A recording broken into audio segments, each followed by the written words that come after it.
Okay, so I'm going to begin our webinar this morning. Welcome, everybody. Good morning to everyone who's joining us for a discussion of this fantastic book, The Call of the Heart. My name is Margaret Slaughter, and I'm the acquisitions editor of English titles here at Novalis. I'm really thrilled that you are all here to join us today, and I hope more people pour in as they click on their links and open up their Zooms.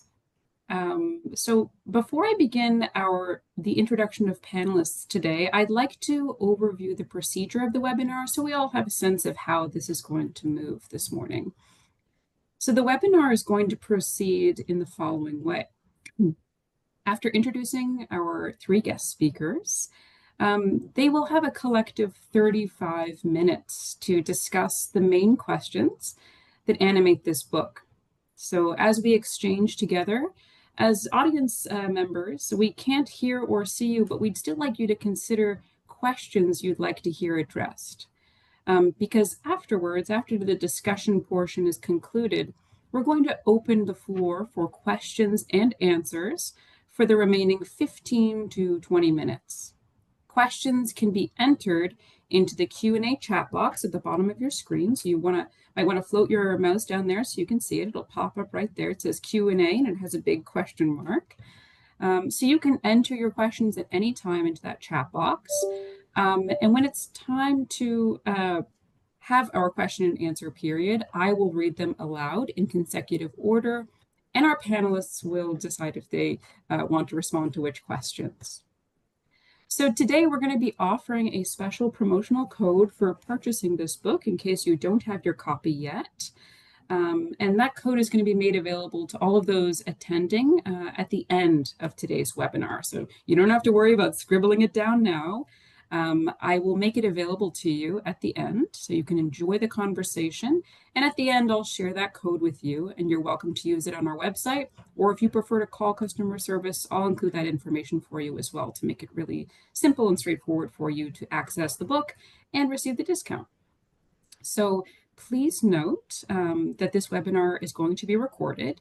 So if you have a friend who can't be here today, or you have a friend who you think you'd like to see this conversation, or perhaps yourself you'd like to rewatch this, just note that we are going to transform this. We're going to convert this into a YouTube link.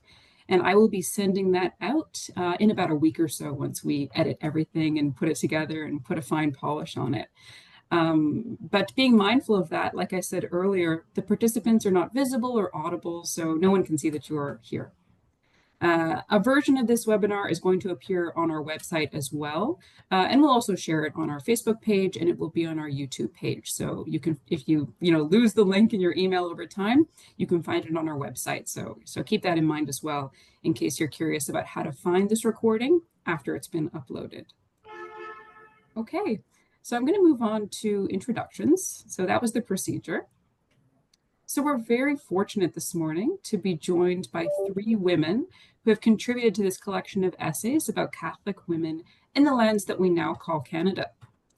I'll begin with Dr. Bertha Yetman, who is the editor and contributing author of Call of the Heart. She holds a doctorate in theology and social ethics from Regis St. Michael's College in the University of Toronto. She is a retired high school teacher, and she now spends her time engaged in human rights advocacy and social justice activism. She is now the founding teacher of Heart, Helping Education in Africa Reaching Together. Our next guest is Ellen Dobrowolski, who is the author of the first essay in the book. She's a PhD candidate in the Department of Religions and Cultures at Concordia University. They are a member of the Métis Nations BC, and their family network spreads across the Métis homeland.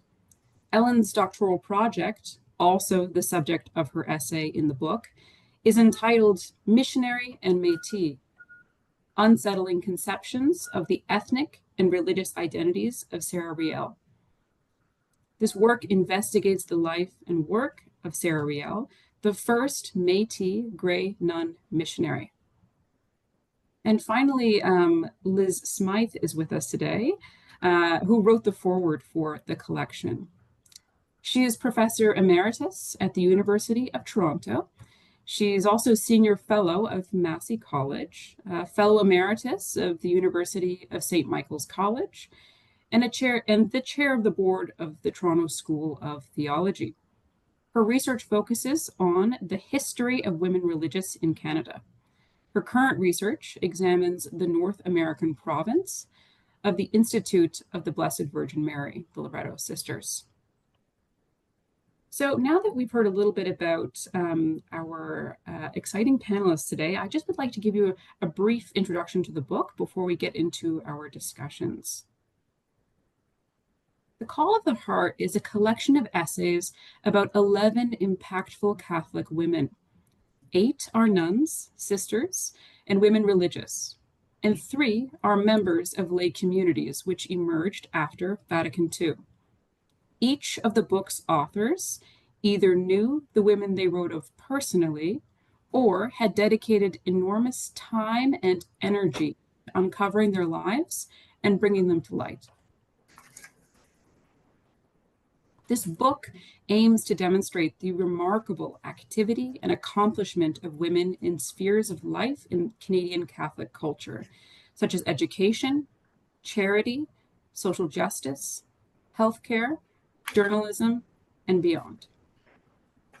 Within a patriarchal institution whose professional class or caste is restricted to men, women have found or crafted a variety of ways to live out their faith in the service of God and neighbor. And these stories in this book are a strong testament to that reality. As Sister Elizabeth Davis remarks in the afterword, if we are fully to realize the synodal call for a future in the Church that is dedicated to spiritual renewal, more participatory and missionary church, it is critical and urgent, as it has ever been, to seize the critical role of women and their vocation to participate fully in the life of the Church. So that is a little taste, a little foretaste of the purpose and the intent and the strength of this collection of stories grouped into the Call of the Heart. So now that you've heard a little bit about the book and our panelists, let's begin our discussion for today. So we're going to move in order of the panelists as I introduce them. So I want to turn it over now to them for a ripe discussion of this stimulating collection. So first, I'd like to talk to Bertha about the methodology in the formation of this book. So Bertha, when choosing stories to include in this collection, I'm confident that it was no simple task to produce a short list of 11 lives. I'm sure there were many, many that you could have chosen from. Could you tell us more about what governed your selection process for making decisions about what stories went into this book? Well, Margaret, I think I know this was much more random and unsystematic than you could really think. This collection was first inspired by a paper delivered by Ellen, who is with us, Ellen Dobrowolski, on Sara Riel at a CSSR, Canadian Society for the Study of Religion conference. And at that time, I was, as I had been for a number of years, back and forth on email, and there were visits home to Canada from my friend and mentor, Sister Marguerite-Marie, who had served more than 50 years in Kenya, Uganda, in the sacred, the province of the Sacred Heart. And it hit me, we must write about these women, about, it was Ellen. I didn't even know that Louis Riel had a sister. I had no idea. I certainly had heard of the infamous Louis Riel, and in early Canadian history, he wasn't viewed so as certainly not as a hero, or as that. And it's only later came the revelations of the treatment of the Métis and all of this that He is a very instrumental figure in Canadian history, especially in the founding of Manitoba. But I did not know anything about Sara, the poet, the artist at the Oblate Mission of Greynon in North Saskatchewan. And this set a certain fire going. It was an incubating desire in me to write about Margie. And so I got on the phone to my good friend, Sister Betty Ray Lee, whom I'd like you all to remember. She died rather unexpectedly, a short illness. She was the superior, the congregational leader of the Presentation Sisters in St. John's. And I remembered her Aunt Liz, as she called her, Sister Elizabeth Bonia, the Marist, who joined the Marist, grew up at the same fishing village I grew up in Newfoundland. She used to come home in the summertime, or not every summer, certainly only every so often, with slides of where she was serving with the, what was then called the leper colony, now a place, people with Hansen's disease. And then I only learned from the accounts of her work befriending gang members in the crime-ridden streets of the American Deep South. Other names started to come, one call after the other, one email after the other. I called my friend Sylvia Reese, who is a doctor, psychiatrist in Newfoundland. And she said, well, I'm not the writer, but Marjorie is the writer, Marjorie Doyle, who had done this at this time of night with CBC. And I knew Marjorie back. It goes, friends, one thing leads to another. And then it is, Sister Ellen Leonard, who had taught me and had been on, and Mary Rose, I knew Mary Rose D'Angelo was her great friend. And Ann Welch and Elizabeth Davis and I were on a Zoom session, and Ann says, who do we get to write about Catherine Bellamy, and Sister Olivet, Marjorie, who taught them to really appreciate the great classics, Brahms, Beethoven, as much as they like making mud pies, in the schoolyard. And it was a rough time in our church. But here we have some remarkable stories of women, and people like to hear a story. I keep thinking, even from our homilists on a Sunday morning, give us a story and people will listen. Don't try to be too philosophical or too this or too that, too academic in your approach. Give people a story. Christ did it. He spoke in parables. And, they came behind us, the Mercy Sisters. Sister Yvonne Hunter jumped in and said, we have Sister Estelle Nolan. Nobody has written about her. And she, of course, brought Dante to St. Michael's College. And the story goes on and goes on, and they were cutting edge people. They did things that were, Ellen Leonard brings feminist theology, even though it was Vatican II, but it had just happened. Vatican II to this day is still struggling to be accepted in the rank and file, and even in the hierarchy, that the church is the people of God. And it's still not quite fully accepted. And so these are the Sacred Heart sisters came behind me, and Margie was writing them. Give them all my, including Charlie's book on the Peruvian Journal, and give me the stuff to go with. And in the end, the Sacred Heart Fathers, the men came in, the Redemptorist Fathers, to pray for our reception. We said it was time for the men to pay for something in this world. So, but how did it come together? Yes. We just brought it in, and it just fell into place. Yes. The earlier ones, Breaking Frontiers. I called up Kate Merriman because, I don't go anywhere. Kate Merriman is the voice in as far as I'm concerned. You're here with us today, Kate. Shout out to you. I can't oversell her. She is, but I don't want to lose her. I have another project in mind. Take note. But she is, Miss Editor Supreme. And so Kate, put it into categories. I always need Kate's approval, or if not, I won't go. So we went together on it, put it all together, from the earlier women, but all of them, came into it, and then the lay women.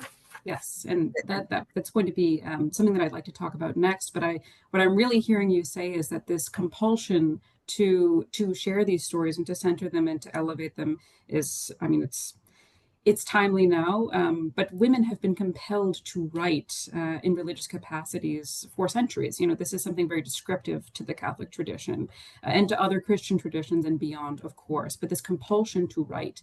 And I think for folks who haven't yet read the book, the way that the essays are structured is very narrative. So in a way, it really does resonate with the gospel in terms of inviting all readers in to follow the life story of a particular woman who's the subject of that part of the book. And so to that end, there are many women religious that are featured in this book. And I'm interested especially in the lay lives in the collection. And I'd like you to speak a little bit to the importance, how you would convey the importance of describing these lay lives in a collection that's considerably dominated by women religious, Bertha. Margaret, I think the very interesting feature of the lay women is that they didn't have a backing of a religious congregation. The women who entered the various religious communities, many of them were teaching orders, they were teaching communities, and they educated their women. These women are a little later, but all are educated. Janet Somerville, for example, she didn't come from a family of means, but she certainly came from a prominent Catholic family. Her father was Henry Somerville, the editor of the Catholic Register. Mm-hmm. And they were an immigrant family from England, but Janet was born in Toronto. And Janet was a very good writer. She was an editor. She graduated from University of St. Michael's College. She was the first producer of the Ideas program, CBC. And then she became the Secretary General of the World Council of Churches. But I got to know her quite well. And what I found with her, she was not comfortable with elitism. There was a lot of, being the producer of Ideas, it was no small feat. And it was a good salary. It was comfortable. It was security. She just gave it all up when she told me Rosemary, or when Mary Jo Letty came into her office and said, rolling in a tire. I'm assuming it was a car tire. Yeah, right. And it's, there's a lot about Catholic social justice. Let's begin a Catholic social justice newspaper. Janet was reluctant because her father was the editor, or he was deceased, but she said there's about one Catholic newspaper. But Mary Jo, they sat down and thus began. Very low salary, nickel and dimed it. But Janet she lived in a co-op.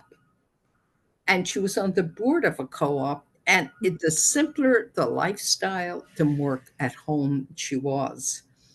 And then, when I called up Mary Jo MacDonald, my good friend, who we had studied together at Regis College, and I want to say that Regis College right now has been instrumental in getting this book out on they supported me from the beginning. They provided the accounting services, which I know nothing about. They provide, space. They even gave us a space for the conference. The President Gordon Rickson, Catherine von Zuben, I think Catherine with the alumni, they just excelled. Yes, special shout out and thanks to Regis College for hosting that wonderful book launch and all of those services. We are so grateful.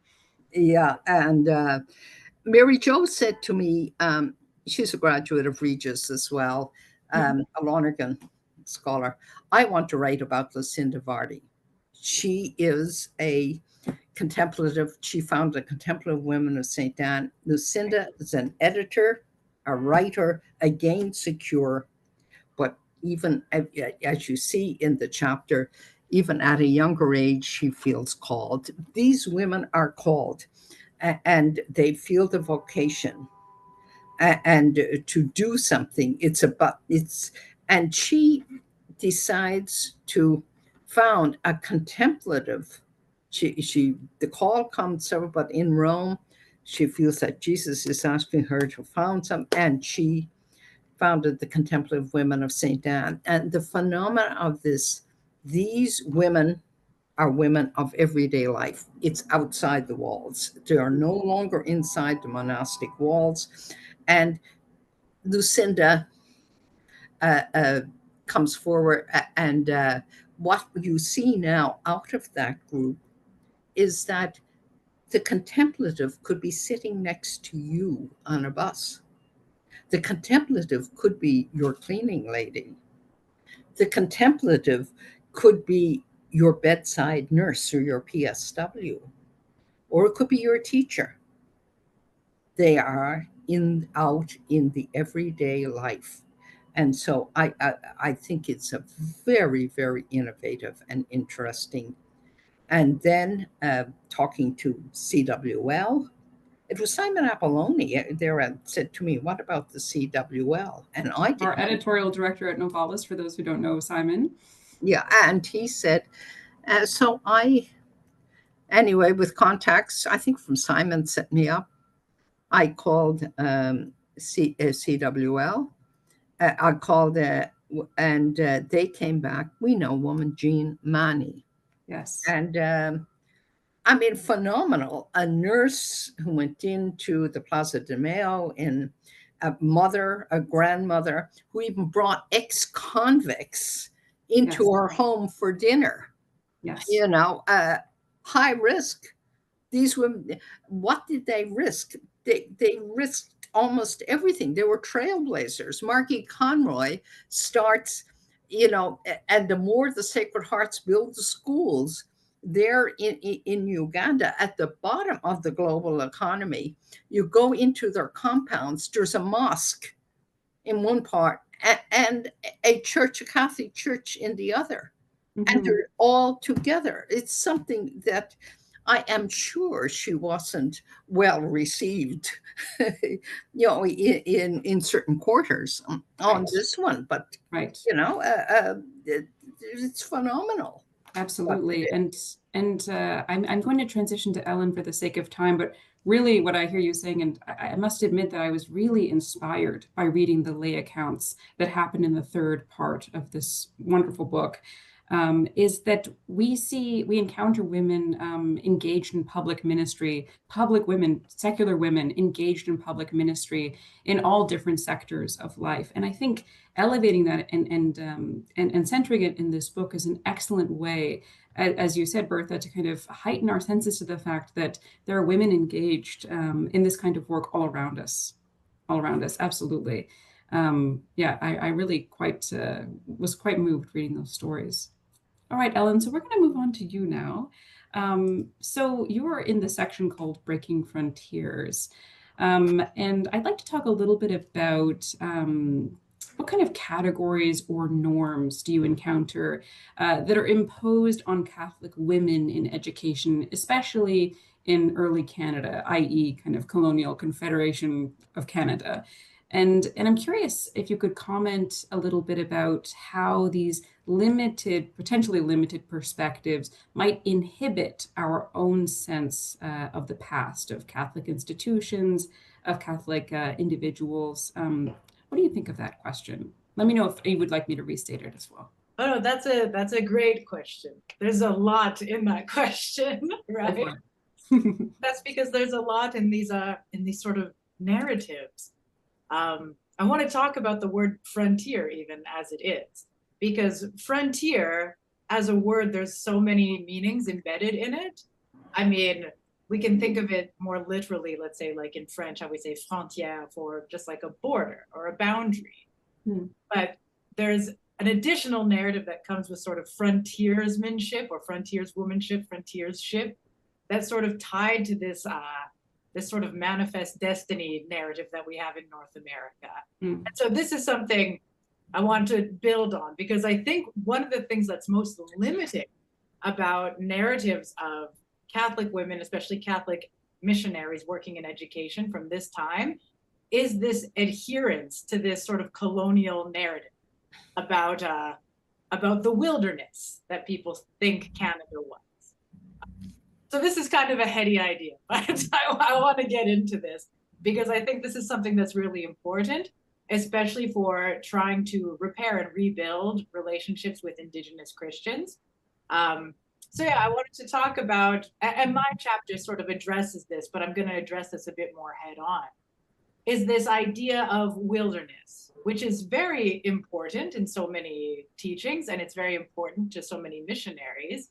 Because if we think about Saint Anthony of Padua, like the father of all monks, or Jesus's temptation in the wilderness, that idea was sort of extrapolated into this justification for colonialism. The idea that wilderness was any space that was distant from God, and that the souls that inhabited these wild spaces needed to be transformed.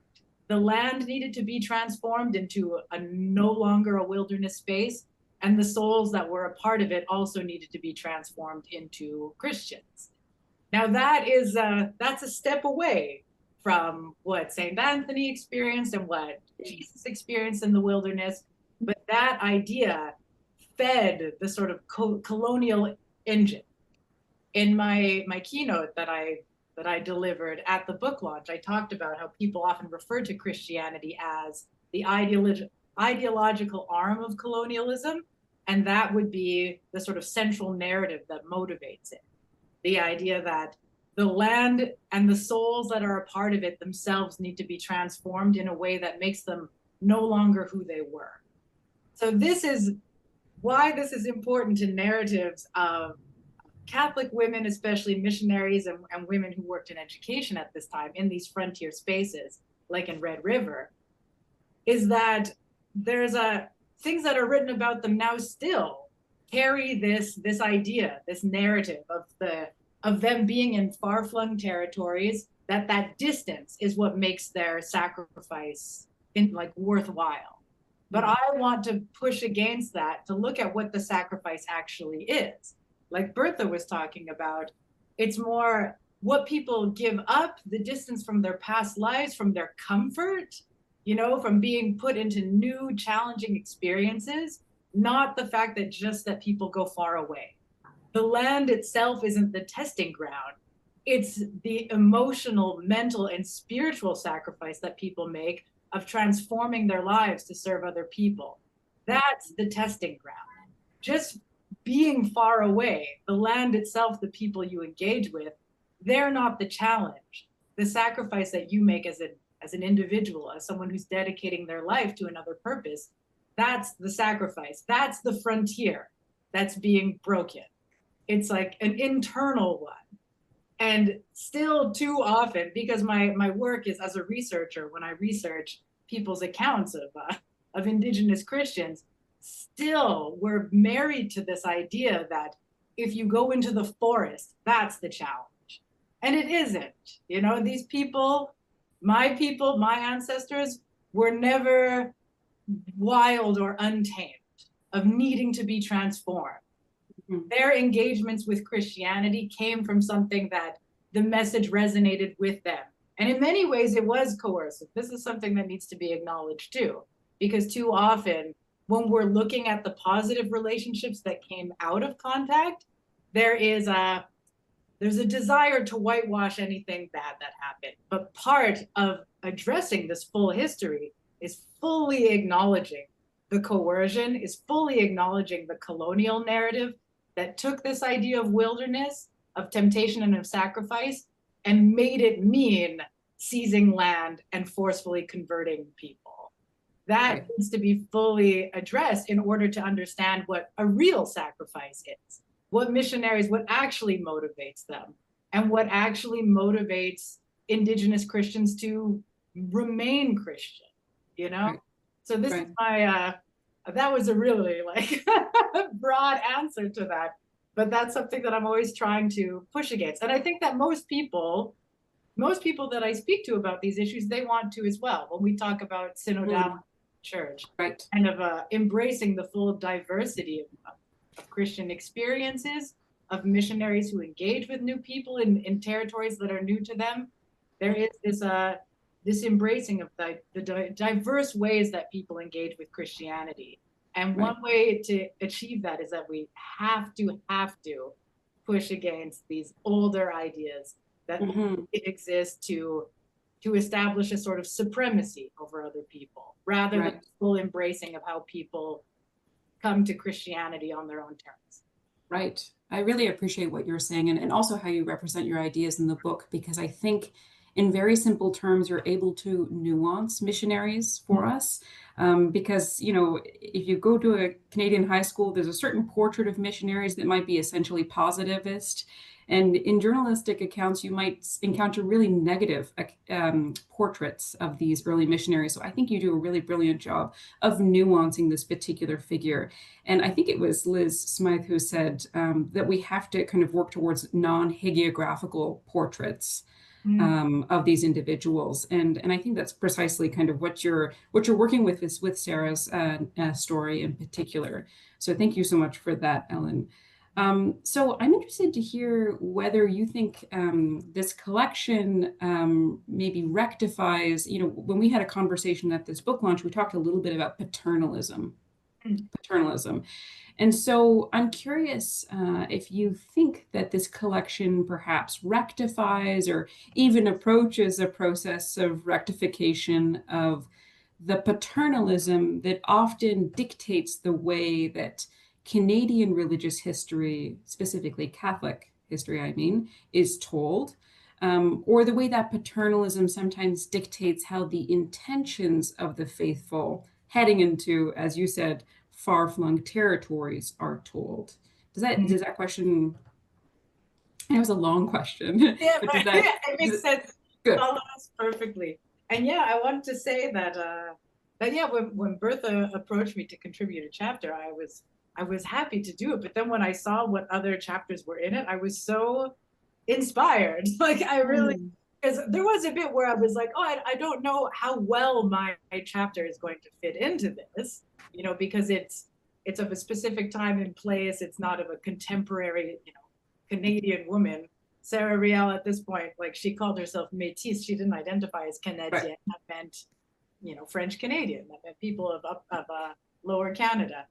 But I found reading through the chapters so much to connect to, because again, like my chapter specifically is about Sara Riel, so it kind of more explicitly pushes against this the frontiership idea, because again, a far-flung territory to someone else is not far-flung to the people who are from there. And this is something about like other works that have been written about Sara Riel. There is this emphasis on like, oh, she went to the north, and you're like, that's where her dad was from.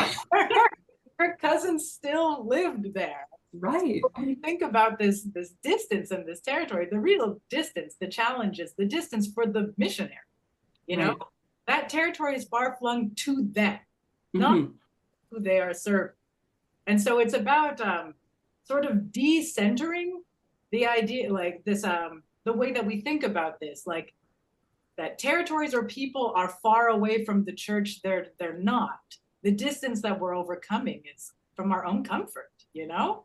But so many women in this book, their lives touch on these same ideas. In my chapter, I talk about wakotuit, the Korean Métis concept of relatedness, to put it sort of simply. But it is this ethos, this framework, this worldview that sees all land, water, plants, animals, humans, your ancestors, spirits, all in a web of relation. And I really loved reading the afterword by Elizabeth Davies in her discussion of synodality. And there was a quote that I wanted to highlight, where was it? On page, oh, right, page 120, where she describes it as a, that synodality, it combines the Greek words sin and hodos to make like, the phrase walking with. And at the very bottom of the page, she talks about this being, that synodality means being in right relationships with God, earth, and each other.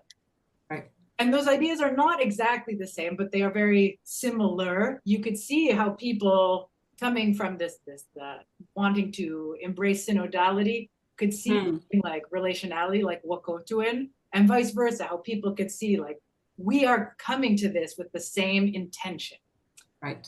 And so for so many of the women in this book, even though they might not know what wakotuin is, they might not understand relationality in the Cree and Métis way, real relationships that they build with the very diverse communities that they serve, it shows that that foundation of a real relationship based on a mutual respect and recognition, and not at all in this former colonial era of possession, of converting and harvesting land and souls so that they can become the possessions of a Christian monarch. Right. Even though I will say again, of course, many missionaries at that time, that wasn't explicitly what they were doing, but for many people, they explicitly were doing as well. Right. The idea that being European and being Christian were the same thing. To read these accounts of these women who so firmly push against that idea, and that they're coming into new places as guests, and they are making these real relationships. Yes. They are diversifying their own experience of their religion and their spirituality. That I find that is so much closer, to Wakotuin than this former understanding of missionary work. And reading the afterword about synodality, I was like, this is such a great building block. I do think that this is a way of creating a more open, more welcoming space for people to come together and to discuss what Christianity means for them in their communities in a way that's actually welcoming and not so restricting. I really appreciate, and I'm just letting your words kind of wash over me. I just feel very grateful that you're engaged in this work, because I think you're working with the historical record in ways that kind of bring to light intentions that have been they're very low in the sedimentary layers of the way that history of the Catholic Church in Canada is conventionally told. So I just want to say that I'm deeply grateful for the work and the commitment that you're making. But thinking a little bit about Pope Francis and his writings about what we hope for in a synodal church, interconnectedness is a key theme that comes up again and again and again in his writings. And for all of us, and we can imagine that really expansively becoming subjects rather than objects, subjects within each other, sharing subjectivity. And recognizing subjecthood in each other is one of the ways that we can actually come closer to being, disciples of all nations, and actually growing and having an inclusive and a diverse church. So I really like how what you're saying now really deeply kind of resonates with the current ongoing synodal proceedings and the hopes in the coming years for a more diverse, supportive, and strengthened church. So thank you so much, Ellen, for your words. Really appreciate that. So in the next few minutes, we're going to shift to Liz now before we turn to our question and answer period. So Liz wrote the foreword, as I mentioned in the introduction. And I'm interested to hear, Liz, a little bit about how you think these essays demonstrate the adaptability and innovation of women religious in Canada, particularly in the region or the arena of education. Thanks, Margaret. And I'd like to thank Bertha for inviting me to write the foreword.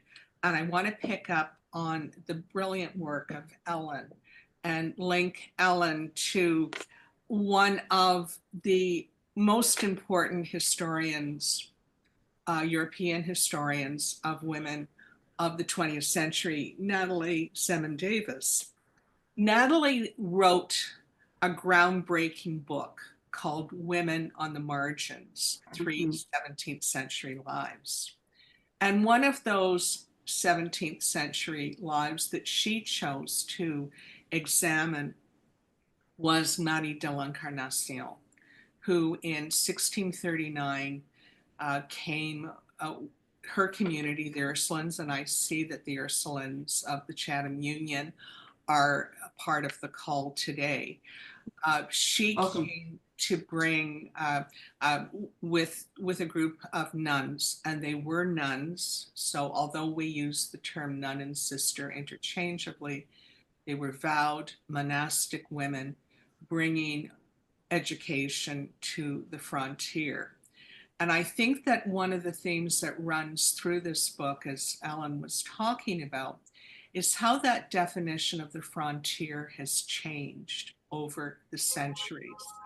And I think that when Margaret structured the book with Bertha, this book is in fact a challenge to its readers to look and ask questions about where are the frontiers today, and how do women in the Catholic Church, lay women, and I note, and it's very important to note, that women religious, that is nuns and sisters, they're part of the laity.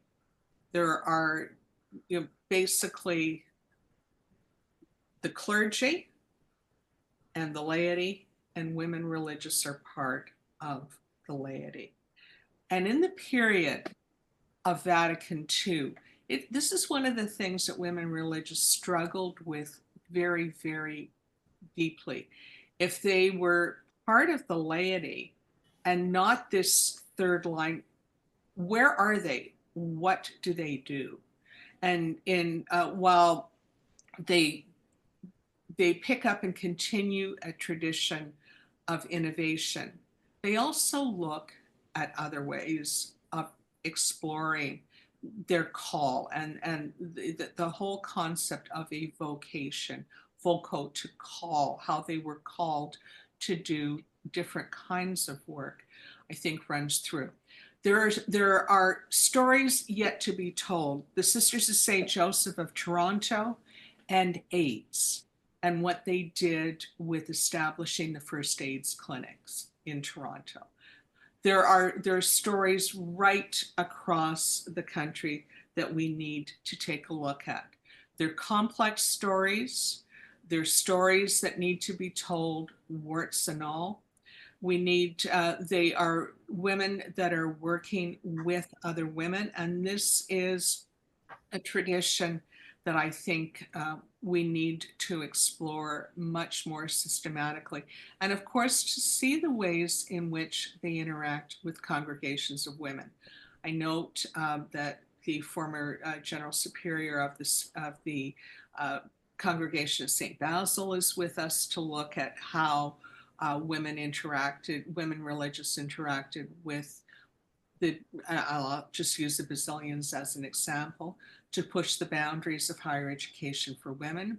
I note that the former two presidents of Regis College are on the call, the role that the Jesuits played in spiritual formation of the congregations, and looking at the extent to which even congregations that were oriented, like the Ursuline Sisters, toward education, that they were not synonymously using education and schooling.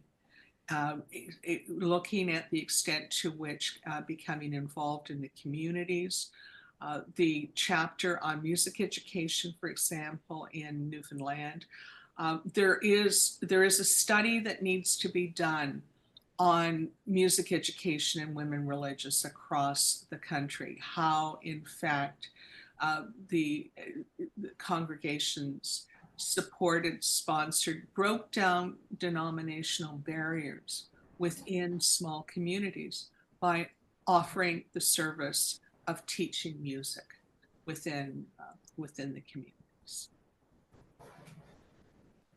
Thank you, Liz.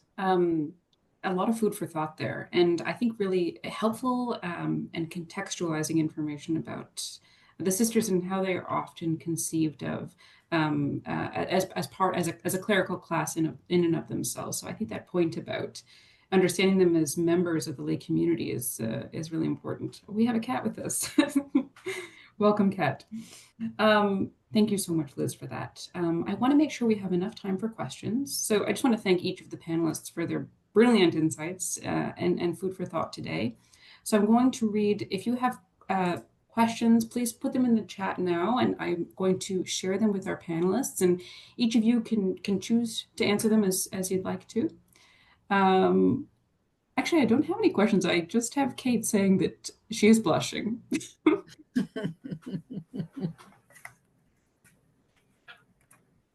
Okay.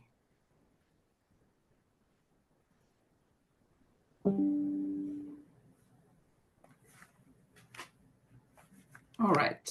So I'll let folks think about some questions that they might have. We don't have any good questions yet in the chat, but we have more things to talk about. But I want to open the floor now to allow you three to engage with each other and the things that you've heard, because we've kind of moved from person to person. And it might be fruitful also to have cross pollination here. So I want to open the floor now for you to respond to the things that you've heard one another say, our panelists. Well, I think, Margaret, what we have to look at, that these women, as the titles, these women were called, and obviously each one of them had courage, they had vision, but they were grounded in faith. You would ask, what would keep them going? Even in these our times. You have Sister Elaine McGuinness, whom I forgot to mention, but who was, she came from a family of means in New Brunswick. She was at one time engaged to an army officer. Then he was killed in battle, very tragically. She studies in the 30s or the 40s. Obviously, people didn't have much money, but she had a family who sent her to the Juilliard. A violinist she became. She played for Barbara Ann Scott at when she skated, and yet she chooses to go to join Our Lady's Missionaries to Far East, learns from the monks in Japan. All the techniques of meditating, brings it to the prisons, political prisoners in the Philippines, here in Canada, teaching prisoners to meditate, utilize their time to deal with their fears in prison. These women, so many of them, have gone into the more unsung. Here are musicians, many, but they go to the unsung of our society. Did Elaine, I knew her. Did she have critics? Of course. I even saw public figures criticizing her to even consider going, that rehabilitation and meditation could go together in prisons. So, we are talking about, in the name of synodality, we are talking about a special spirit. And the spirit that is needed for synodality to bring men and women, that they are of the same baptismal dignity. And we all are, and how we are interconnected, as Francis says, and bring it forward in Christianity, in bringing our church forward in the world. Yes, absolutely. And as you were speaking, Bertha, some kind folks put some questions in the chat, so I'll turn to them now. And unsurprisingly, the first one is from Kate Merriman. Again, Kate, thank you. She writes this: I have a comment on paternalism and how this book may address it. I fear that these stories may be seen as a confirmation of the view that women have distinct and separate roles, and that there is no need for ordination. Your views? So anybody can choose to respond to this.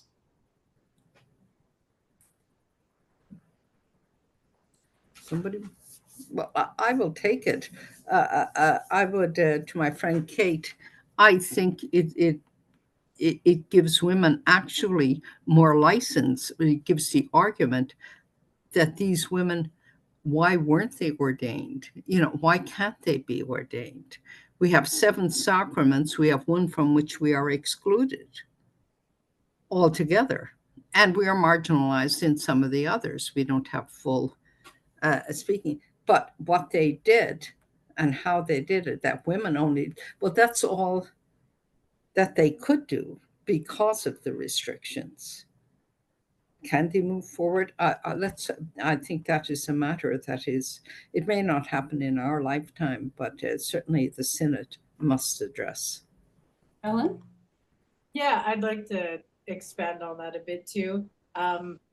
Just speaking of how I read these chapters and how I sort of approached my own is, again, of trying to expose the limitations that people sort of take for granted as part of, that people think certain parts of the church are unchangeable. I have to admit, like, not to expose myself too much, but in 2008, my sister and I were actually kicked out of a Catholic church because there were protesters, survivors of residential schools, in front of the church.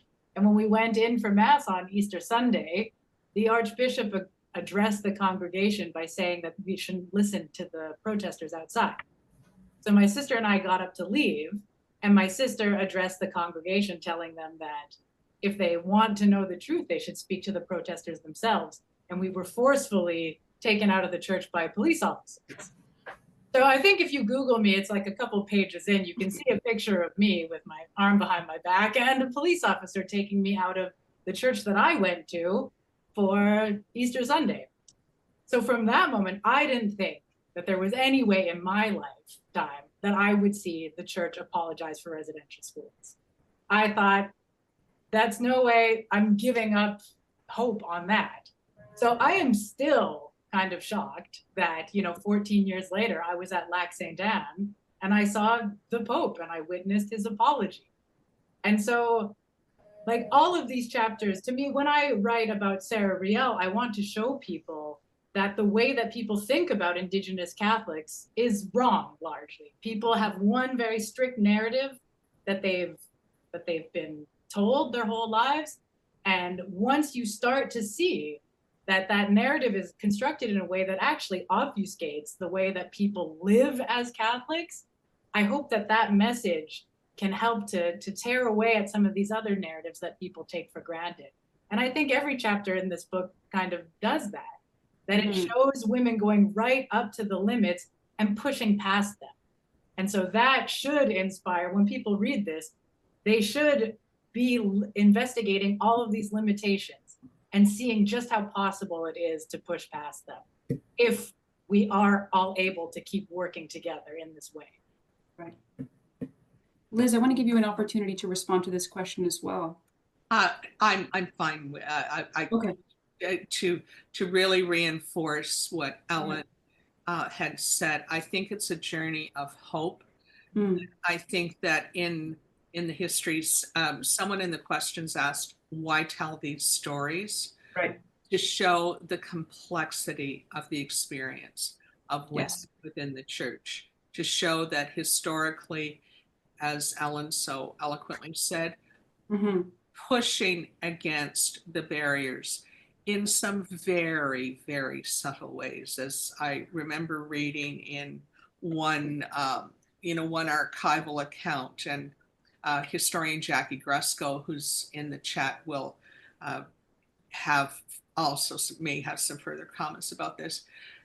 These women, the vowed women, they knew how to play the game, and their gamesmanship often took them a lot further by pushing against these margins and going, do we have a long way to go?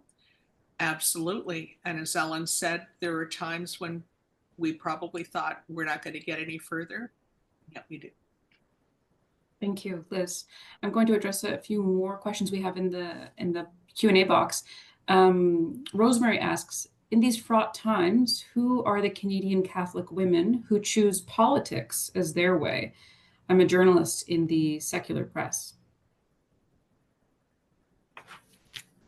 I guess it depends on how you define politics. Right. Because I think that for these women, both the women who are members of congregations and not, their actions are highly political in terms of driving mission values, human values forward.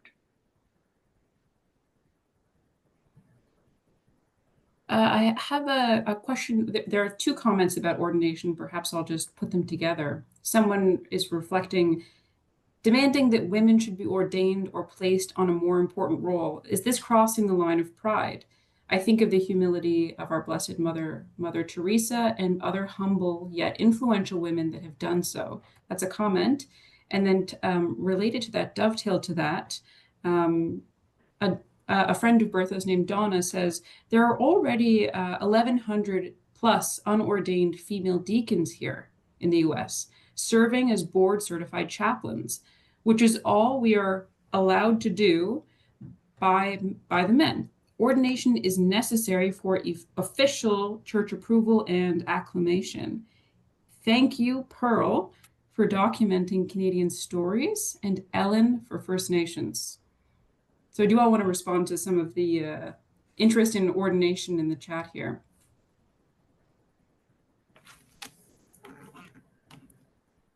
I think there is, we have to look at the patience of Mary, our Blessed Mother, and who contemplated, who held all things in her heart, perhaps our first theologian, and she contemplated everything.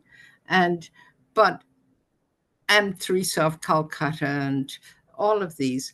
But we move on, we move forward, and it doesn't mean that everything has to remain the same. It certainly hasn't. It hasn't in our church. It hasn't in our society and in our culture.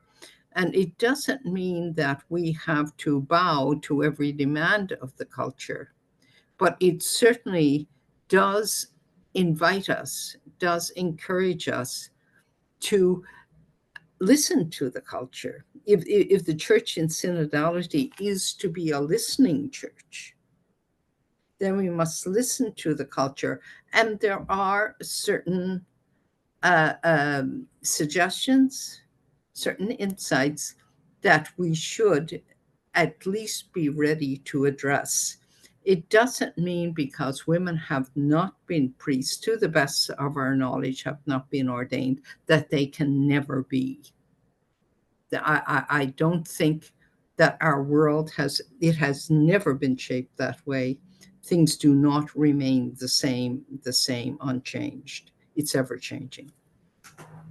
Yeah, Ellen, you want to get the last word and then we'll wrap up here? Yeah, sure. I want to hop in on that too, because so the research that I do is inspired by so many other Indigenous scholars of religion who explore all these diverse Christianities and Catholicisms, different versions of it. And one of my favorite scholars and also a personal friend of mine, Paul L. Garrow, he's another Métis scholar of religion. He talks about the importance of showing the diversity that people don't even realize as a part of our tradition, because he wants to push against what he calls the myth of Catholic inflexibility. And there is, when you consider that, who does this myth of being unwielding, unchanging, who does that actually serve? When we know from our day-to-day experiences that the church has historically changed and been welcoming and has diverse versions of its practices and traditions. My mother is from Brazil, and my whole life, people in the church growing up acknowledged that she had slightly different practices and traditions. People acknowledged things like liberation theology. But with Métis Catholicism, people were much more restrictive. And again, it's just about which narrative you're sort of familiar with, or that you've been conditioned to believe. For me, my whole life, I've been shown examples of Catholic flexibility. and fluidity. So for me, I have never been able to accept the idea that something stays the same and never changes, because that has not been my experience. And as a scholar, I see that it isn't this sort of experience. And it's always worth questioning these narratives, and to question who it serves if we don't question. Mm-hmm. Mm-hmm. I couldn't agree more. And thank you for ending on that note, and for, and thank you to those who posed questions in the chat, because you're really helping us to end this conversation. It could go on for a lot longer. I think we all can, perceive that that this book is just full of stories, just kind of demanding to be shared. And as Liz says in the foreword, sit with these women, really listen to their stories, and think about how they are actively shaping the Catholic culture that so many of us here in this webinar participate in. I just want to thank each of you for participating in today's webinar and providing your thoughts and really intelligent responses today. A lot of food for thought for all of us. So major thank you to Ellen, Liz, and Bertha for agreeing to discuss this truly fascinating collection of essays. And I really hope those of you in the chat, if you haven't accessed your copies, please do. I'm putting that discount code in the chat if you'd like to use it. And as I said at the beginning of this webinar, you're welcome to order it online using that code, or you can also call us on customer service if that's simpler for you or preferred. So thank you so much to everyone who took the time today to join our conversation. We appreciate your presence here. You are demonstrating that it's vital and important to talk about women's contributions to Catholic culture and to Catholic education, to teaching, to the philosophy of education. And I think it's really beautiful that we're ending on this note of vocation and faith and strength and hope. And it's no mistake that this is the call of the heart, because all of those emotions are related to the work of the heart. So thank you all, and blessings be upon you. Thank you. Bye, everyone. Bye. Thanks for being here. Great to be with you.